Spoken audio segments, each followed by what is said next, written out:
the Elevated Look Show, hosted by Mark Stampfly. Angela, welcome to the show. Oh, thanks for having thank me. you. Yeah, thank you for coming to Elevated Look. Our tagline is entertainment, marketing, and everything in between. I'm kind of curious, like, what are you up to? I think the last time I saw you was at Elevated Look's rooftop event. Yes. Right before COVID kind of happened. Yep. So why don't we start there? Like, tell me what you've been up to. Tell me where things have gone. Oh boy. I literally around that time was just getting back into stand-up. Auditions were good. I think I was just coming off of an episode of Shameless. I saw that. That was really good. Congratulations, by the way. That was a really, really good part. Thanks. That was definitely a lot of fun. It just felt like everything was going to be really good right after the beginning of 2020. Yeah. And then it all tanked. And like no auditions, no stand-up. I mean, I know there was a lot of comedians that were doing the Zoom virtual stuff. We just had a comedian on last week. I don't know if you know Jimmy Hatt. Oh. He was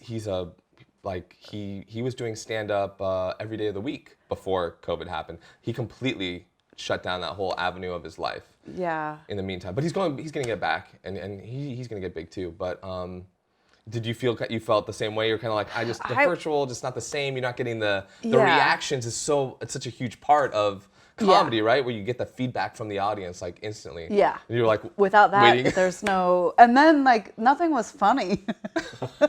Like it was all so sad and like annoying, and just to like I don't know, get up in the morning. Sure. Yeah. Yeah. What do you think? Like, that's actually an interesting point. Like, I think during times of like trials and things like that, like humor is really important.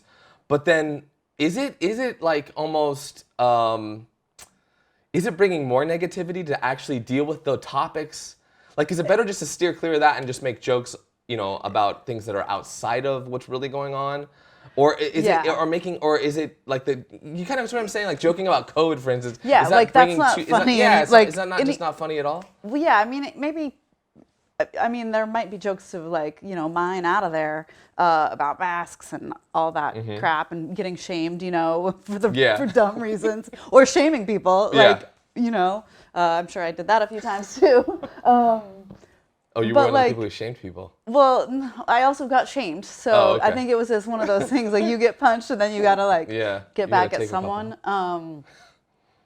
But like, yeah, how many of those jokes then start to be the same? So I wasn't inspired. And like too, I think when we first shut down, my day job, is making videos for a nonprofit. And so we all were suddenly remote, which was kind of fine for me because I was a little remote like flex before that. Yeah. But for the rest of the people in the company, it was all brand new. Everyone's going through so much. And so it was it was a struggle. So I was super stressed. But for you, it was making an easier the videos. transition.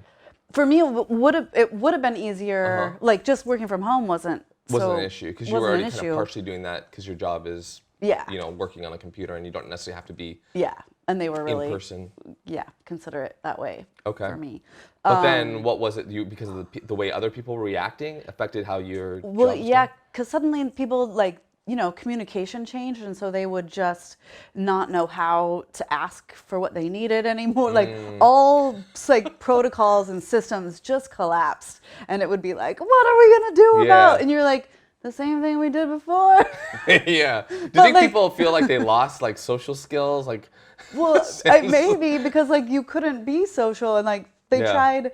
They were, we would have like little Friday afternoon Zoom meetings to like keep up team spirit and stuff, and it both helped, and it was also just a reminder of how not normal everything was. Yeah. But I also at that time too, I was making. I think I made 30 to 40 videos. Oh wow. Remote during quarantine, like right out of the gate. So that was crazy challenging. And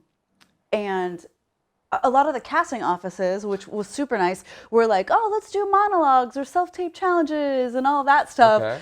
And, so grateful to have the job, but then, everyone else, it felt like everyone else was on like summer break and like having so much fun and like, I don't know. I was like, I have to get this like monologue in because everyone's doing it, and if I don't do it, I'm gonna be missing out. So the videos that you're editing, just for clarity, like where are those going? Like,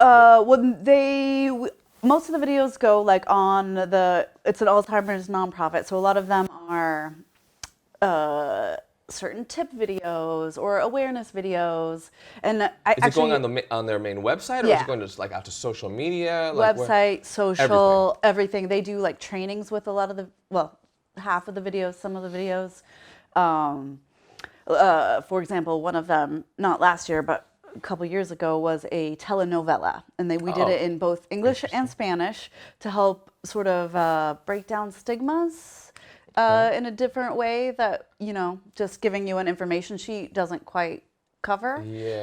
So we could see this particular family, like how the dad was a little bit macho and didn't want to admit there was a problem. No one knows how to deal with it, and everyone's just like, oh, she's just old, she's just forgetful. Were you part of the casting process too? Did you act in any of these videos as well? I don't usually act in them. Well, there was a PSA that I did on women and Alzheimer's, and so we had, I think, like 20 different women give certain stats, and so I was in that one. But mostly I try to use other people just because it's too hard to... do it all, because I'm mostly... Are you just doing the post-production, or are you also involved in the actual like social media marketing and any of that? Yeah, all of it. Pretty much, since I run their social media, and so sometimes I will develop things and then pitch the idea to them, and they'll approve it. Sometimes they'll get a grant to fund it, depending on what it is. Like the telenovela was funded by a grant. I was inspired by...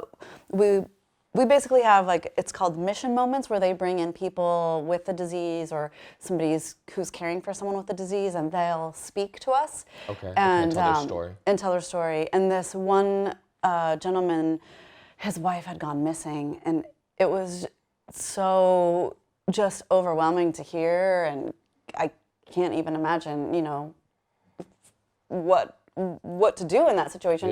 But it inspired me to write a little short film about it, so that we might help raise awareness. A short film on your own, or for the company? For the company. For the company. Yeah, just about, because the risk of wandering, or wandering, I guess is how they call it. Yeah, because they kind of forget where they are. Yeah, they forget where they are. Trying to get back to someplace. Yeah, and often it's not that they don't, they might be thinking of like, oh, I want to go home. This isn't my home. I'm going back to the home from when I was 25. Yeah, exactly. And then there are different things that can, reduce the risk of wandering. And so, we do have like other tip sheets and information for that. But I was like, oh, this is such a great story. If people can really see it in action, maybe that will be another way to like help raise awareness. And so I wrote a script.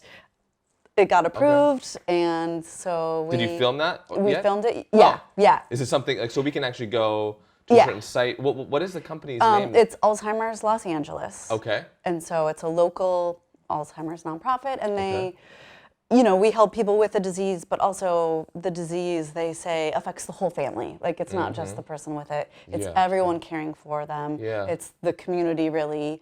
I know we help train like physicians who might, do the diagnosis, but then they're not there to do hands-on help. It's kind of like a 24/7 thing. And like police too, if they, pulled someone over who had dementia or was in early stages where, 90% of the time they might be coherent and normal and understand everything, but it might be a little erratic, and they might have a moment where they seem crazy of some kind, and the police wouldn't know how to deal with it if they don't understand dementia. They might just assume it's drug use or it's hard something to tell else. in that situation. Yeah, so it's kind of interesting too, because you were in Shameless. I don't know. Have you seen the last season?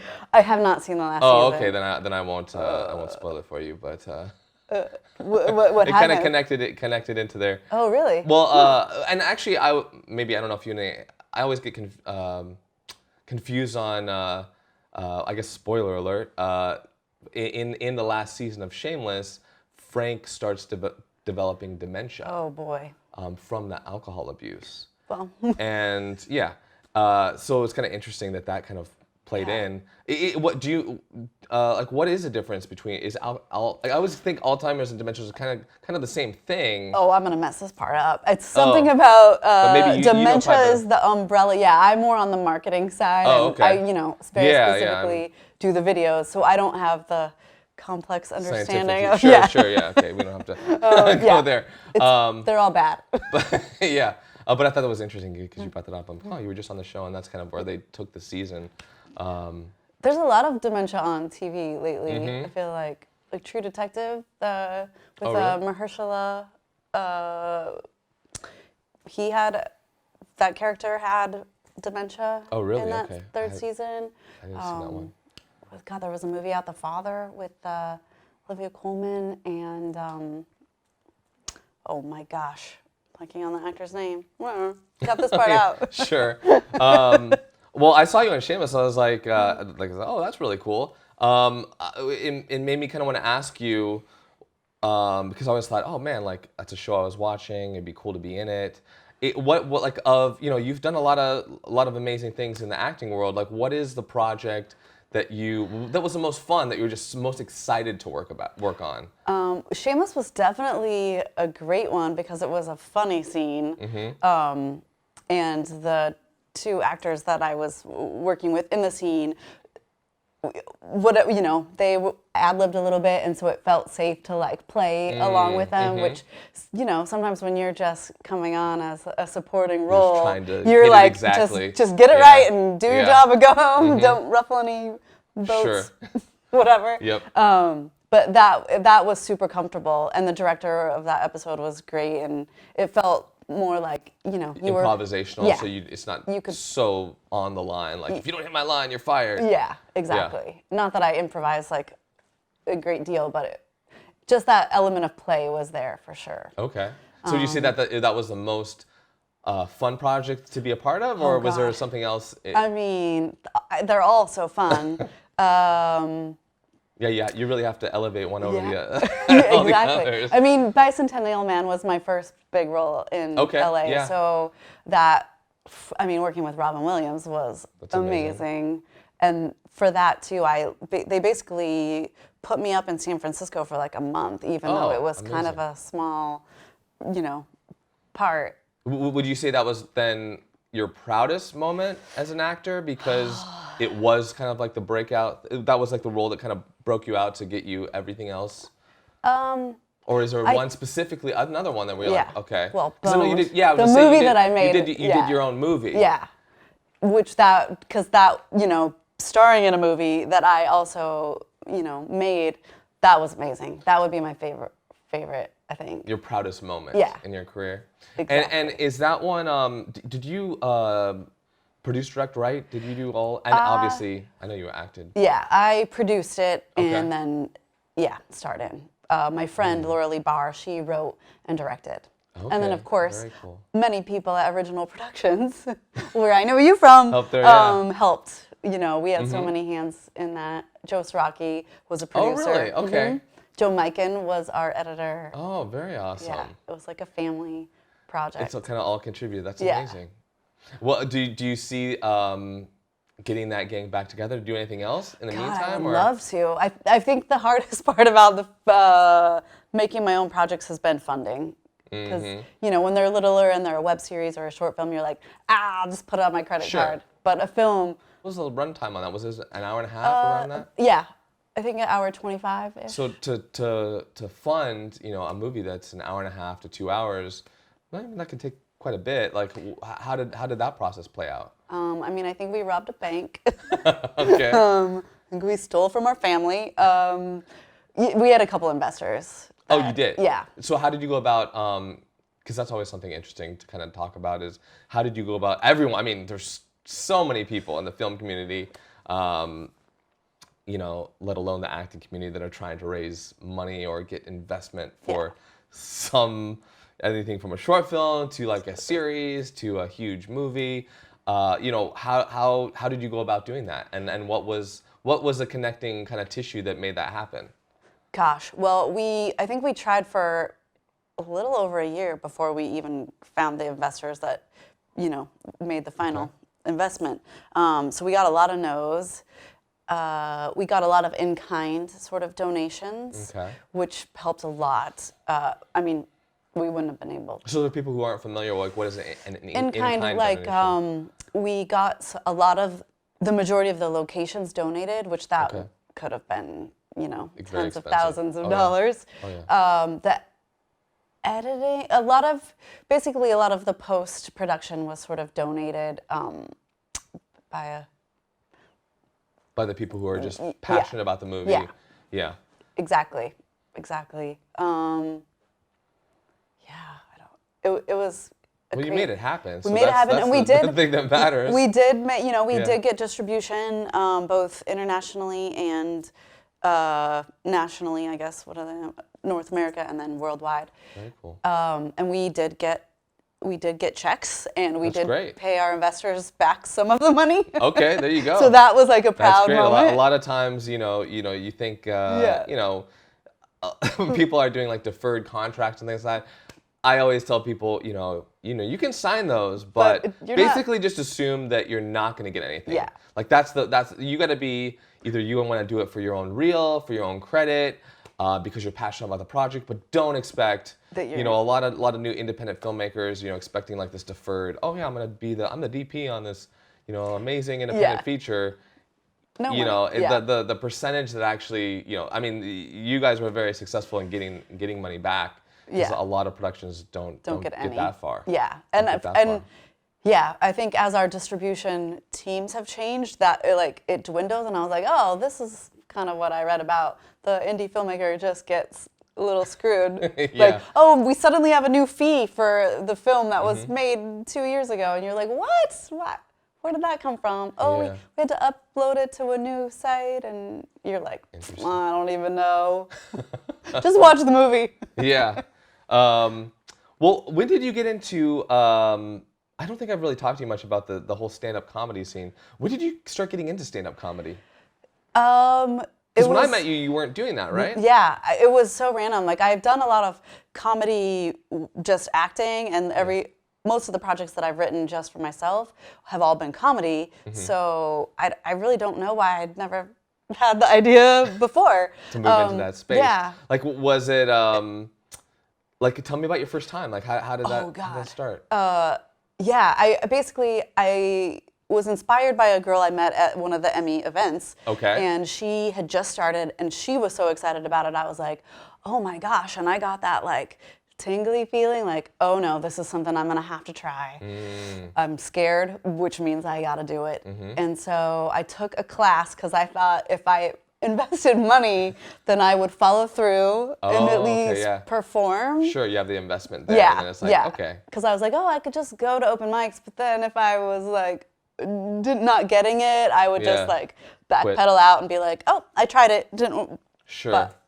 So the class really helped me a lot, and basically what was the class? It was Pretty Funny Women, which is one of the it's a female only because male comedians are not always very supportive. Sure, yeah. And so the first night of class we had to get up on stage and perform, and then were you able to prepare anything, or they just told you get up there and get do up something? there, tell a story. Really? Here's a prompt, go. And so that's kind of how. It's kind of fun though. Yeah. That kind of sounds fun. Yeah, and then that was your assignment. Your homework was to go every day and do open mics.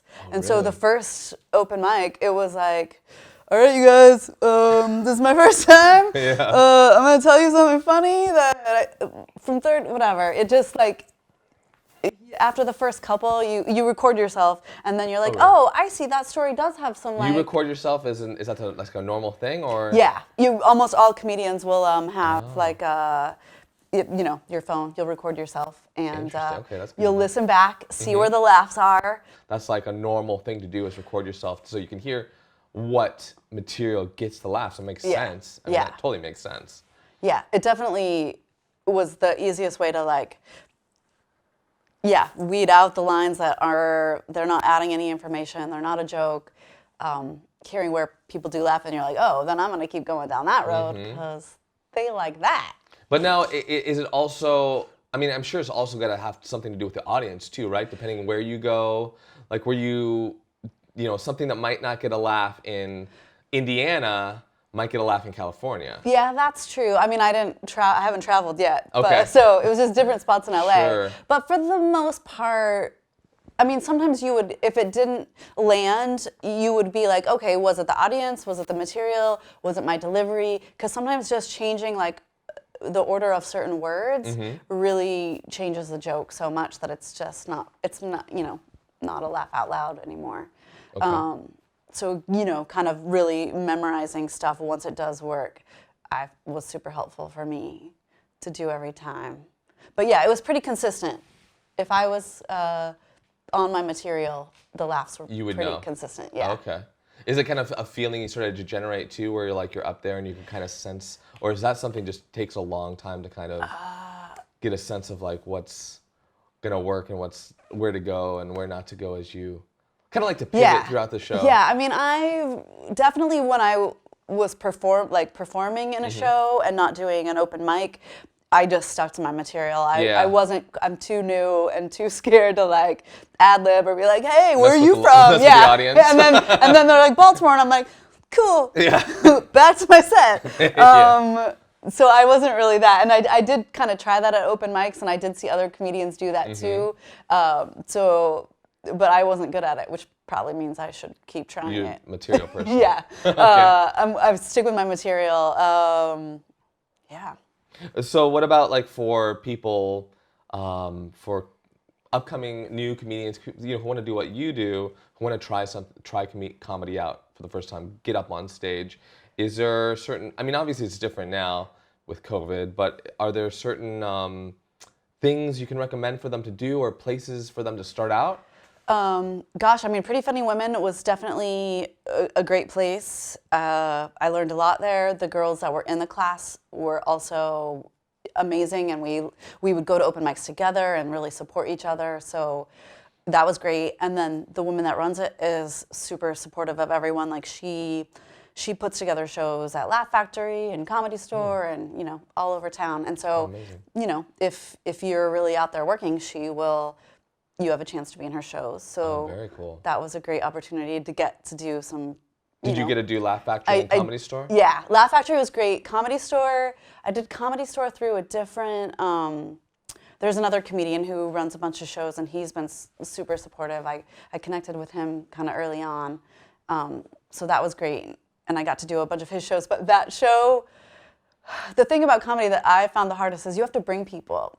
They call them bringer shows. That's something I was finding out with, we talked to Jimmy Hatt last week, and he, because I wasn't sure, you know, like what is the minimum? Like if he's like, yeah, like bare minimum is like 4, you want to bring at least 10 people. Yeah. And he's like, yeah, I'm always frustrated if, like, tell me if you're going to show up. Yeah. If you're gonna come. If you're not gonna come, just be honest, because it's gonna screw me with the managers and things. Yeah. I'm not gonna bring you back, and So I had 20 people show up one show, and the next show one person showed up, and it was Comedy Store. Oh no! And the guy that was the headliner, there was another girl who also failed. Thank God. So I didn't. At least I was like But so we got punished, and we had to go up after him. So when everyone's like leaving the club. Oh my goodness. And he also, I don't know what this guy was doing, but he wasn't doing a set. I don't know. He was like just experimenting, and half of the people left during his set because it went on so long. Okay. And then I don't know, maybe he was just doing it to fuck with us. Okay. Who knows? Like I was kind of newer at that time and like so horrified that I didn't bring people because I let down my friends who did book the show. And then, going last, I think there was 4 people in the audience when I did my set. Oh, okay. And it was like 12:30 in the morning or whatever, and it wasn't. But I mean, I think it's good to go through that because it's probably good to go through the worst of times. Yeah. So then you can, okay, well now I know what to do for the next time. Exactly. To make sure my people are going to show up. Yeah. But it's so hard because you're like, are you coming? Are you coming? Are you coming? Are you bringing anyone? Can you? And like, I just don't like, you know, Yeah. I don't know. I feel like I've been in the game for a long time. And so even though stand-up's new, I'm lazy. I don't want to hustle, like beg hustle anymore. Like, I'll do work, but I won't. Yeah. I don't know. I think it's good. Please come. I'll buy your drinks. Exactly. Yeah, the 2-drink menu. Yeah, so I don't know. I think my goal when I was going to get back into it was like, well, I'll have to just book shows. Where do you see now going forward in comedy since things are opening up again? I know outdoor comedy has kind of been a thing a little bit as well. Is that something? I haven't tried the outdoor comedy yet. I kind of want to start like fresh, some all fresh material again at some open mics and just see where that leads me. I think I have about 12 to 15 minutes right now of material. Okay. So maybe if I can come up with 12 to 15, new minutes, that would be cool to have like a good chunk. And I still don't really know what I want to do with stand-up. Like I don't see myself touring the country, but it definitely helps. It has helped acting a lot, just in general. Like the listening skills get super heightened when you're performing by yourself with your own words. Yep, it's all on you. I guess another thing I want to ask you is because like some of the audience is a lot of like aspiring like actors and actresses, and you have a really good experience. You've done a lot of projects. Like, what are some things for, upcoming artists in the acting world? What are some things that maybe are overlooked that they can do to kind of help start their careers? I think often when people start out, even if they're in a class, they're still sort of just waiting for stuff to happen, which is a way to go. If you have a good agent, you might be able to get away with that to a degree. But I think if you start doing your own thing, you don't have to like produce a feature film. You could make a short film on your phone. You learn so much just about, when you learn about writing, then when you look at scripts, now you have a whole different understanding. When you edit your project, you have a whole other understanding too about like those movements. Like if I have a good dramatic line, but I slapped my leg on it and they can't use my best take. Like when you make your own stuff, you just learn so much from every other perspective. Not only will it help you meet people who might hire you, which is also a great benefit, but you'll be better because you'll know so much more, and not just about acting or, if you take Meisner, it's more about, there's more to acting than just the techniques or, it's more being good. It's more the kind of the practice versus the actual just knowledge you get, right? Like doing as opposed to just saying. Yeah. Like, because, you can be great in your acting class and, you get juicy material because you're working on, like, I don't know, some famous playwright's work. But in the real world, you have, the one line that you think isn't important, but if you were directing, you would know why, the waiter that comes to interrupt the scene, why they put that in there might be because the moment was heated and they needed to break tension or... you learn so much more when you dive in and make your own stuff. Even if that's not your goal, is to make stuff, it'll pay off. So your advice is really if you're brand new and you're just kind of figuring it out, and maybe you're not even sure you want it as a career, but the kind of the best way to kind of figure it out is just jump in and start making content. Yeah, exactly. And yeah, like. It's so hard because I think a lot of, even some of my friends are, well, I can't do that because it won't be perfect.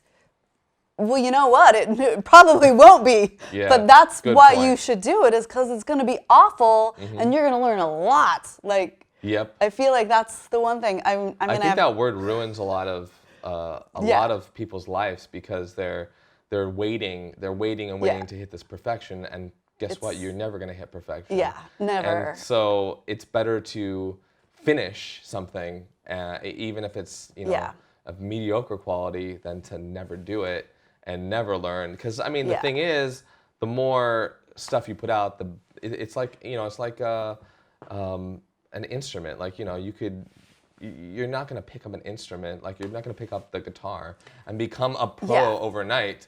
you have to work at it and get good, and your first things you're putting out. But if you're like, oh, I'm not perfect, so I'm not going to play. Yeah. Then I'm not going to do it. You're never going to get anywhere. Yeah.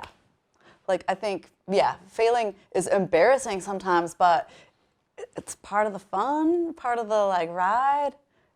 Really, it helps so much.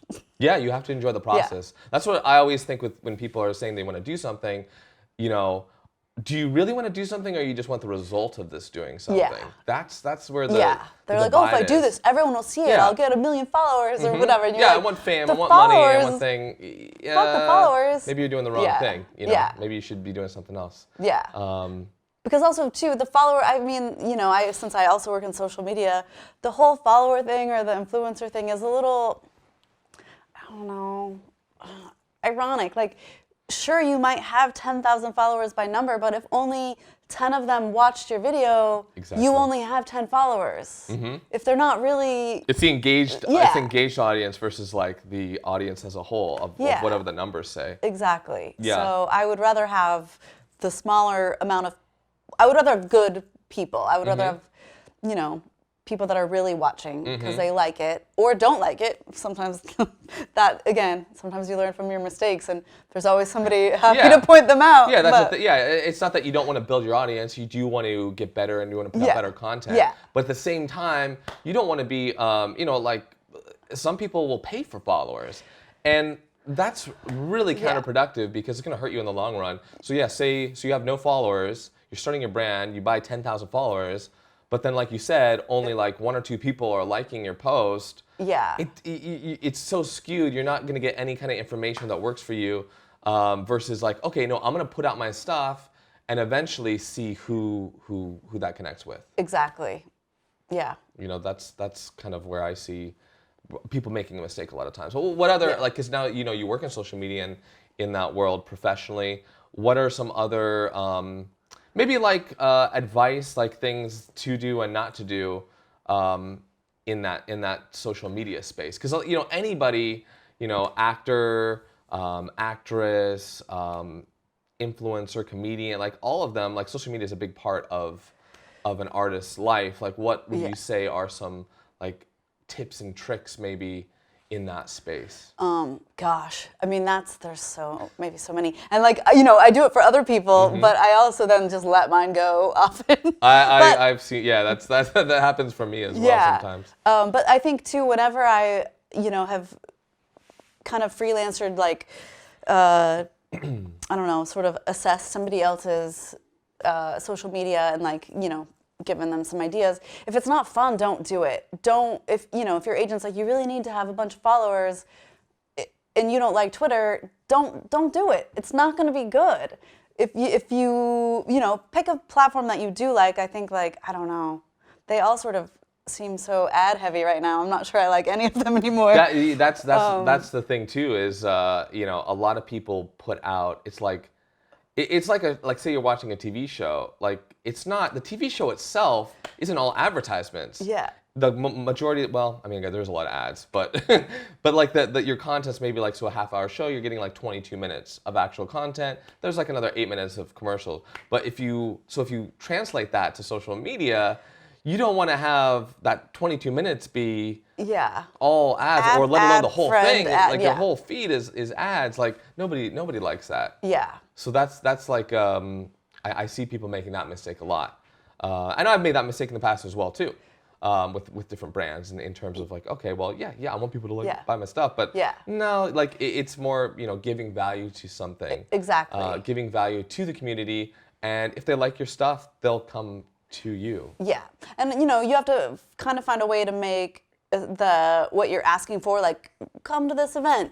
Instead of come to this event, like, hey, this event is cool, we're gonna do this, make a little 1-minute video of this, have a little interview. You know, you can make content that sort of fits the ask into it, makes it into a give. Yeah. This is what we're doing. You're providing value, so like, hey, we're doing this event, there is a raffle here, you're gonna meet these people, this is the community we have. And that way you're going to attract those people anyway. You're not necessarily like, oh, come pay $50 to come into my event. Yeah, because, you know, that invite is, everyone has those. That's not what they're clicking on. They're clicking on you, what you just provided. So I think that's the main key. Do you think are there any kind of social media trends in 2021 that you're seeing that changes recently, and I don't know that it's settled. And I mean, the changes are constant, so what works today might not work tomorrow anyway. But I think the people's lack of trust just in media in general is very apparent in social media analytics. So being as authentic as possible, not advertising just being authentic, and like, if you're there to make people laugh, make people laugh. If you're there to provide a certain lifestyle or aesthetic or whatever, provide that, and engage with people. I think, especially for the Alzheimer's nonprofit, we have great engagement because I take the time to respond to the people who, like or comment or share. I search out hashtags, caregivers, and I'll comment on what they've posted. And, I think one of the caregivers recently had posted something about her mom having struggles wandering, and I was like, oh, that is such a hard thing, and like actively talked about that specific topic and what she could be helped, or, the different tricks. And then was also like, if you ever need someone to call you, we can have a care counselor call you, or you could call us. And then now we're conversing with her, and we're going to have some Instagram live interviews and things like that, because you're building relationships there, essentially. Yeah, I like and so that. If you're just talking at people, or you just think people are going to give something to you, add to your value, then it's not a relationship. And so I think the more authentic and relationship driven, the better. I think that's all great. I think that's beautiful. We have some more segments to get to. Okay. But definitely thank you for being a part of the Elevated Look show. Awesome. Thank you for having me. That's it for this week's episode. Thanks for watching the Elevated Look show, and we would really, really appreciate if you leave a review and subscribe.